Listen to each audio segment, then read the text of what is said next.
CM रेखा ने किया one महोत्सव 2025 का शुभारंभ। राजधानी को अधिक हरा भरा स्वच्छ बनाने का लिया संकल्प। दिल्ली पुलिस ने किया फर्जी डकैती का खुलासा। 2 आरोपी गिरफ्तार। जुए और नशे की भरपाई के लिए रची थी साजिश।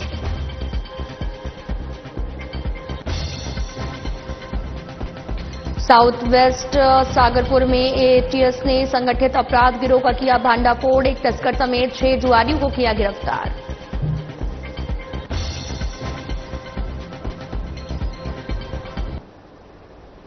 नमस्कार, मैं हूं आपके साथ अंकिता पाल। बुलेटिन की शुरुआत करते हैं। प्रधानमंत्री नरेंद्र मोदी ने अपने सोशल मीडिया अकाउंट पर ट्वीट किया है और कहा कि कमला प्रसाद बिसेसर द्वारा आयोजित रात्रि भोज में मैंने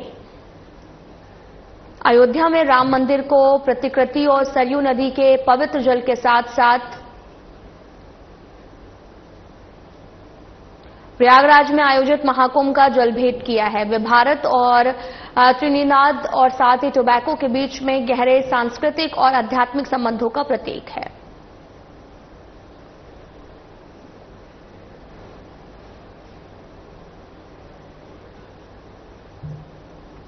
प्रधानमंत्री नरेंद्र मोदी ने ट्वीट किया जिसमें लिखा कि प्रधानमंत्री कमला प्रसाद बिसेसर द्वारा आयोजित रात्रि भोज में सुहारी पत्ते पर भोजन परोसा गया है, जिसका त्रिनिदाद और साथ ही टोबैको के लोगों को, खासकर भारतीय मूल के लोगों के साथ में बहुत ही सांस्कृतिक महत्व है। यहां पर त्योहार और अन्य विशेष कार्यक्रम के दौरान अक्सर इस पत्ते पर भोजन परोसा जाता है।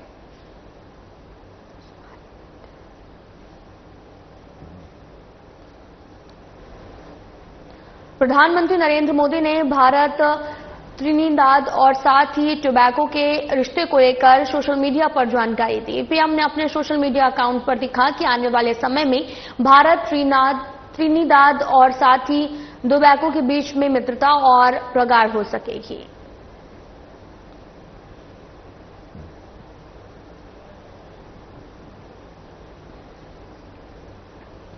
दिल्ली की सीएम रेखा गुप्ता ने भारत मंडपम में दिल्ली सरकार द्वारा आयोजित वन महोत्सव 2025 का शुभारंभ किया है।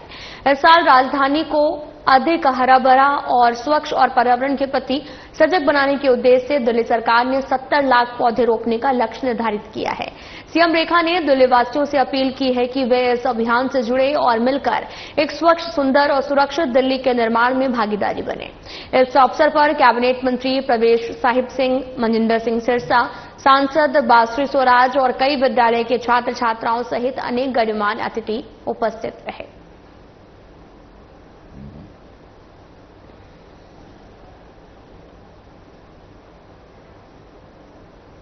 मुख्यमंत्री रेखा गुप्ता कलश लेकर जनसेवा सदन मुख्यमंत्री आवास में प्रवेश किया। साथ ही उद्घाटन समारोह के तहत अनुष्ठान करती हुई नजर आई है।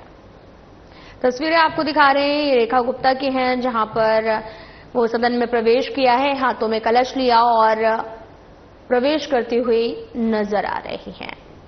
कलश लेकर सीएम आवास में उन्होंने प्रवेश किया, पूजा अर्चना की। दिल्ली के राजनिवास मार्ग स्थित बंगला, जो कि मुख्यमंत्री रेखा गुप्ता को आवंटित हुआ है, वहां शुक्रवार को हवन पूजन किया गया है। मुख्यमंत्री रेखा गुप्ता इसी जगह से जनसुनवाई करेंगी। फिलहाल वे शालीमार बाग स्थित अपने निजी आवास में ही रहेंगी। सितंबर में नवरात्रि के दौरान सीएम रेखा गुप्ता नए सरकारी बंगले में गृह प्रवेश करेंगी।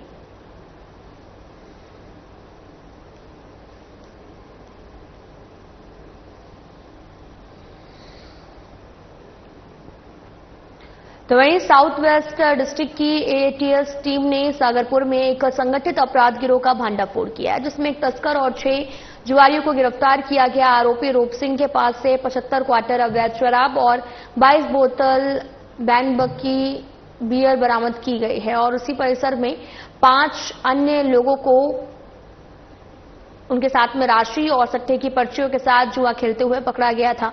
दिल्ली आबकारी अधिनियम और जुआ अधिनियम के तहत 2 एफआईआर सागरपुर थाने में दर्ज की गई और बरामद सामान में शराब, नकदी, नोटपैड, कार्बन पेपर और एक बॉल पेन शामिल है और इस मामले में आगे की जांच जारी है।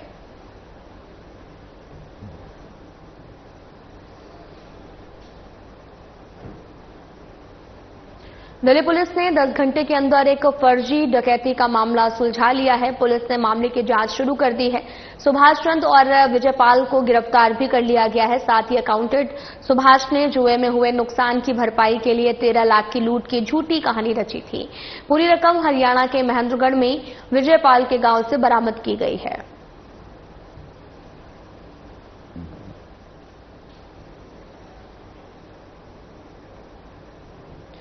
तो वहीं क्राइम ब्रांच ने गैंगस्टर मंजीत महल के भतीजे दीपक की हत्या में शामिल 2 आरोपियों को गिरफ्तार किया है। ये गिरफ्तारी शहबाद डेरी में हुई एक मुठभेड़ के बाद में हुई है। मुठभेड़ बीती रात को हुई। पकड़े गए आरोपियों का नाम विजय और सोमवीर है। दोनों के पैर में गोली लगी है। पुलिस फिलहाल मामले की जांच में जुटी है।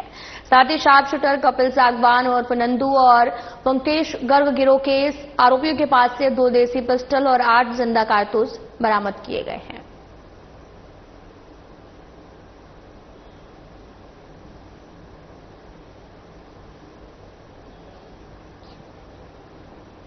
प्रधानमंत्री नरेंद्र मोदी अफ्रीकी देश घाना पहुंच गए हैं, जहां पर एयरपोर्ट पर घाना के राष्ट्रपति जॉन ड्रामानी महामा ने उनका भव्य स्वागत किया। उनकी घाना की पहली आधिकारिक यात्रा है और इससे पहले ये यात्रा पूर्व प्रधानमंत्री जवाहरलाल नेहरू और पूर्व प्रधानमंत्री अटल बिहारी वाजपेयी ने की थी और उन महान दिग्गजों के बाद में प्रधानमंत्री नरेंद्र मोदी घाना जाने वाले तीसरे प्रधानमंत्री हैं और 3 दशक बाद भारत का कोई प्रधानमंत्री घाना के दौरे पर पहुंचे हैं।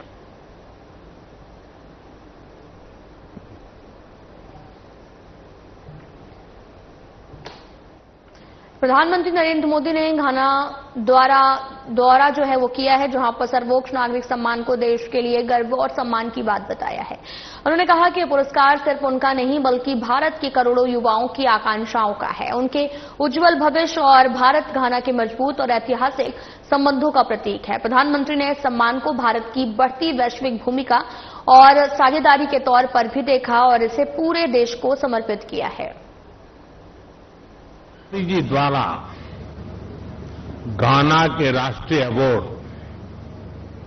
The officer of the order of the star of घाना से सम्मानित किया जाना मेरे लिए अत्यंत गर्व और सम्मान की बात है।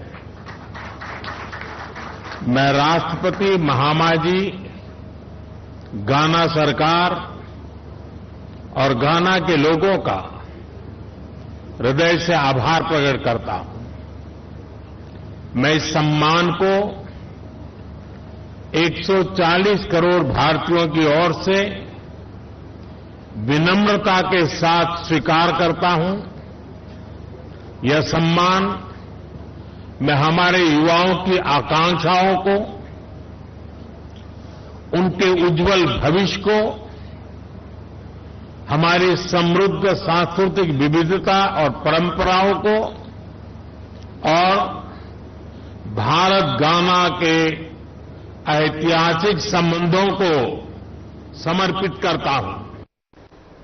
प्रधानमंत्री नरेंद्र मोदी को घाना के सर्वोच्च राष्ट्रीय सम्मान office of the star of घाना से सम्मानित किया गया है। ये सम्मान उन्हें भारत और घाना के बीच द्विपक्षीय संबंधों को मजबूत करने, वैश्विक स्तर पर सहयोग बढ़ाने, दक्षिण सहयोग को प्रोत्साहित करने में उनके उल्लेखनीय योगदान के लिए दिया गया है और ये पुरस्कार घाना द्वारा विदेशी नेताओं को दिया जाने वाला सर्वोच्च नागरिक सम्मान है।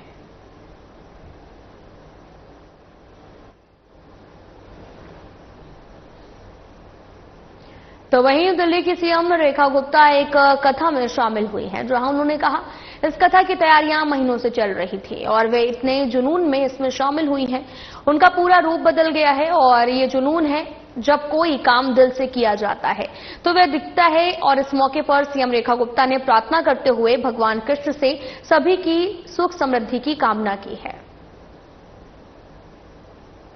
के आयोजन की हमारे महाराज जी हर वर्ष पीतमपुरा में भागवत का कथा वचन करते हैं और बड़ी संख्या में आए हुए भक्तों को कथा श्रवण का मौका मिलता है।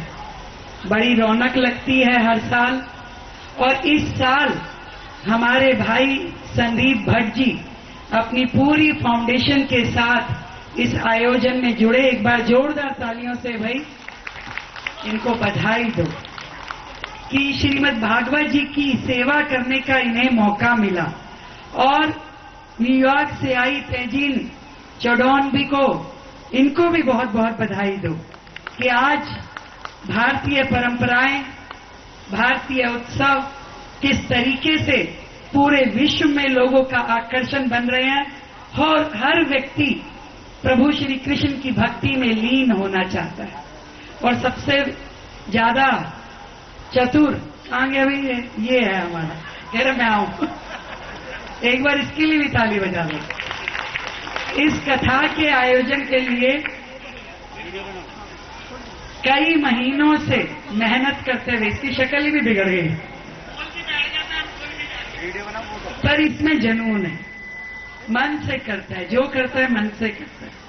और इसलिए मैं तो चाहूंगी कि कान्हा जी का आशीर्वाद इस पे और सभी भक्तों पे हमेशा बना रहे और उनकी कृपा से।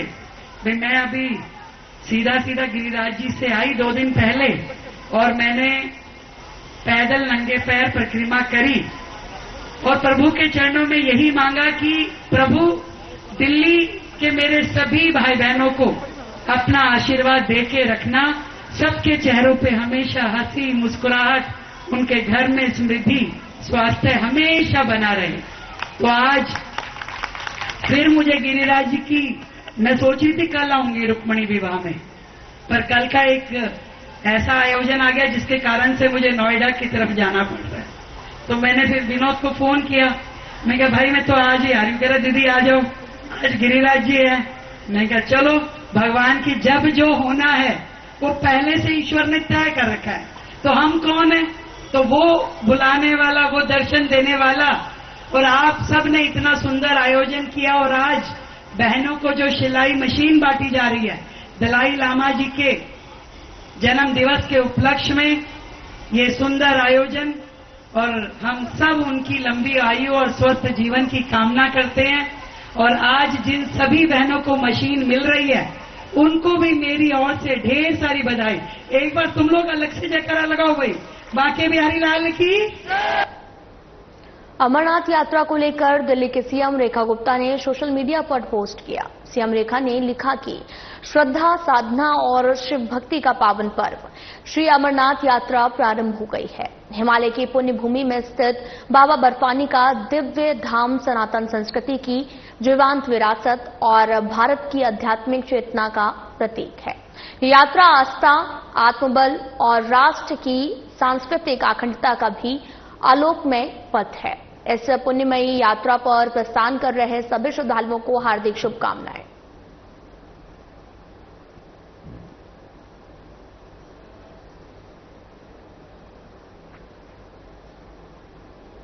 मुख्यमंत्री रेखा गुप्ता ने कहा कि वन महोत्सव के रूप में दिल्ली में एक नया अध्याय जुड़ रहा है। एक पेड़ मां के नाम सीजन 2 इसलिए चल रहा है क्योंकि पिछली सरकारों ने कभी इस तरह के वृक्षारोपण अभियान में भाग नहीं लिया। उन्होंने कभी भी दिल्ली के पर्यावरण की वास्तव में परवाह नहीं की और किसी ने भी पेड़ लगाने पर ध्यान नहीं दिया। मुझे खुशी है कि दिल्ली सरकार वन महोत्सव 2025 का आयोजन कर रही है, जिसमें दिल्ली के प्रत्येक निवासी की भागीदारी सुनिश्चित की जाएगी। के रूप में दिल्ली में एक नया अध्याय जुड़ रहा है। एक पेड़ मां के नाम सीजन 2, क्योंकि इससे पहले के इस वृक्षारोपण कार्यक्रम में पिछली सरकारों ने कभी हिस्सा ही नहीं लिया।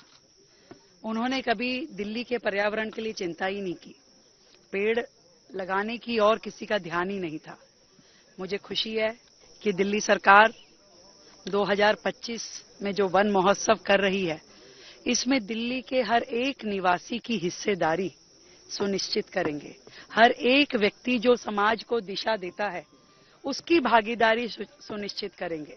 हर एक के द्वारा पेड़ लगाए जाएं, क्योंकि पेड़ केवल पर्यावरण को श्वास नहीं देंगे, वो हमारी आने वाली पीढ़ियों के लिए भी एक श्वासदेही और हवा को साफ सुथरा करने वाला एक यंत्र है। तो मैं आज इस वन महोत्सव की शुरुआत की। पूरी दिल्ली की जनता को ढेर सारी बधाई देती हूं और यही निवेदन करूंगी कि हर व्यक्ति अपने अपने स्थान से अपने आसपास अधिक से अधिक पेड़ लगाए और मिल करके इस पर्यावरण को हम बेहतर बनाएं। दिल्ली में वन महोत्सव 2025 के तहत एक पेड़ मां के नाम अभियान का दूसरा चरण शुरू हो गया है। अभियान के तहत मुख्यमंत्री रेखा गुप्ता, मंत्री प्रवेश वर्मा और मनजिंदर सिंह सिरसा और बीजेपी सांसद बासुरी स्वराज ने पीबीजी ग्राउंड के वन क्षेत्र में वृक्षारोपण अभियान में भाग लिया है। इस मौके पर मुख्यमंत्री रेखा गुप्ता ने कहा कि यह आयोजन दिल्ली के पर्यावरण के लिए एक नया अध्याय जोड़ रहा है। पिछली सरकारों ने इन कार्यक्रमों में कभी हिस्सा नहीं लिया। उन्होंने कभी दिल्ली के पर्यावरण की चिंता नहीं की और न ही पौधारोपण पर ध्यान दिया है।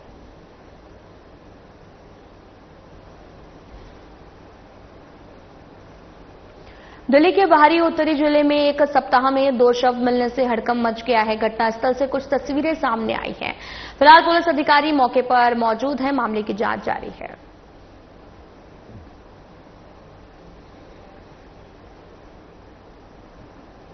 दिल्ली पुलिस ने कीर्तिनगर में एक होटल में डकैती का मामला सुलझाया। इस मामले में 2 सीसीएल और होटल मैनेजर समेत 4 आरोपियों को गिरफ्तार किया गया। इनके पास से 34,440 रुपए नकद और एक मोबाइल फोन, चाकू और चोरी की मोटरसाइकिल बरामद की गई है।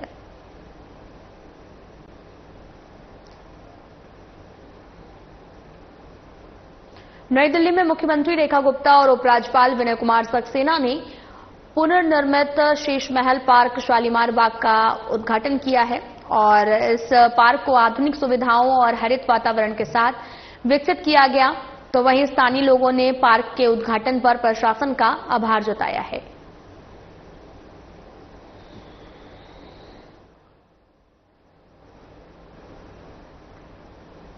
दिल्ली में सीएआईटी का आयोजन किया गया, जिसमें सीएम रेखा गुप्ता और बीजेपी प्रदेश अध्यक्ष वीरेंद्र सचदेवा ने शिरकत की है।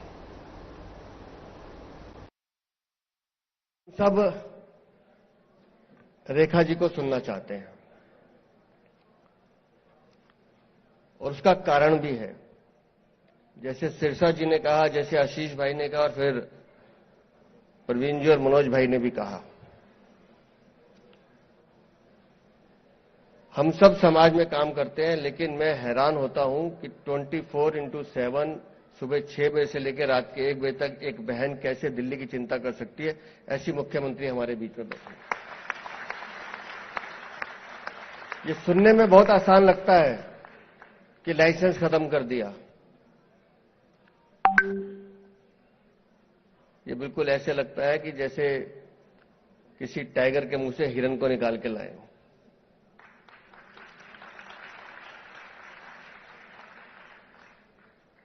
जब माननीय प्रधानमंत्री जी ईज ऑफ डूइंग बिजनेस की बात करते हैं, लेकिन दिल्ली में एक ऐसी सरकार थी जिसने ये होने नहीं दिया।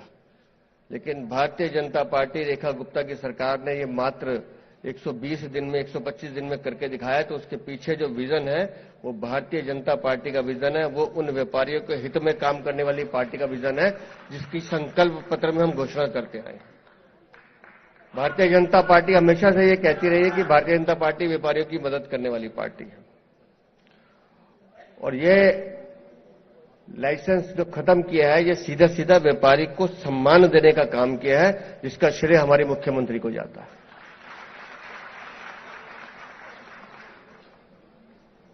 और ये एक काम नहीं है,